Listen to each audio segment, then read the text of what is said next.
Same mo siyan, Kimi, feel na feel ang pagiging babae sa pangangalaga ni Paulo.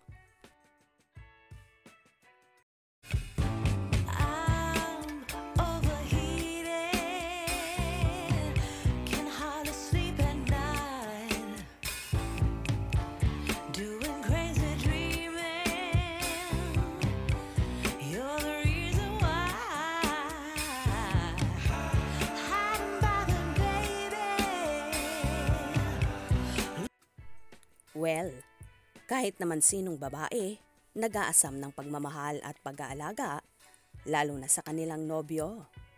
Isa nga yon sa big factor sa isang babae para maramdaman na worth it sila at minamahal. Pero paano nga ba kung ang nobyo mo ay walang time sa'yo at mas nakafocus sa maraming bagay kesa sa'yo? Mag-stay ka pa rin ba sa ganitong klase ng lalaki? Lalo na't pinapakita niya na hindi ikaw ang priority niya. Tila ito ang nangyari kung bakit nagkahiwalay ang magkasintahang sina Kim Chiu at Sian Lim, na kahit naman dati-rate na pareho silang busy sa kanilang trabaho, ay nakakagawa sila ng paraan para makapag-bonding at magkasama kahit sa madaling panahon lamang. Pero ano nga ba ang nangyari sa Kim Si?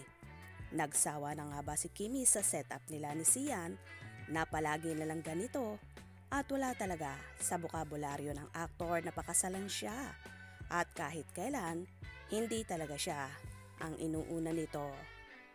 Tila marami ring mga bagay-bagay ang hindi nagagawa ng aktor para sa dalaga na nakikita ni Kim sa iba. Sa nagdaang vlog ni Ogie Diaz, Mama Loy at Ate Mirena, nabanggit nila na tila nafo-fall na daw si Kim sa kanyang kapartner sa kanilang teleseryeng What's Wrong with Secretary Kim na si Paulo Avellino. Nabukod sa very sweet, maalaga at karinyoso pa raw ang aktor. Kaya naman daw na feel ni Chinita Princess ang pagiging babae nito sa pangangalaga ni Paulo. Ayon pa nga kay Ogie, sino ba naman ang hindi mafo-fall kay Paulo? Bukod sa super gwapo, abay napakabait pa niya. Kung titingnan lang daw ay suplado ito at hindi pala imik. Pero kapag daw nakilala mo siya at nalapitan, kabaligtaran, lahat yon. Dahil si Paulo daw ay makulit at napaka-sweet.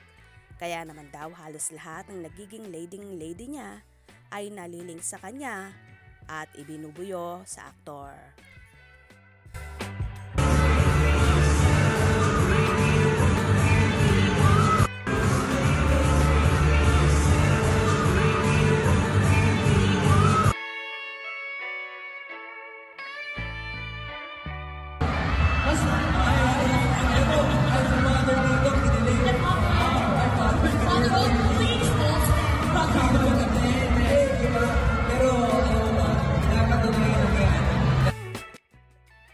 Kitang-kita naman sa video kung paano inalalayan ni Paulo si Kim at ito marahil ang gusto ni Kim at ramdam niya na babaeng babae siya dahil todo ang pag-aalagang ginagawa sa kanya ng aktor.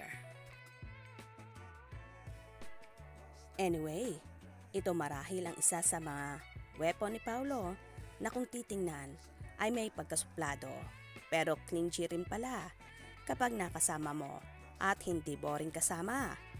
Tingnan na lang natin ang mga susunod na magaganap. Kaya naman tumutok at huwag na huwag pahuhuli sa mga maiinit na kaganapan.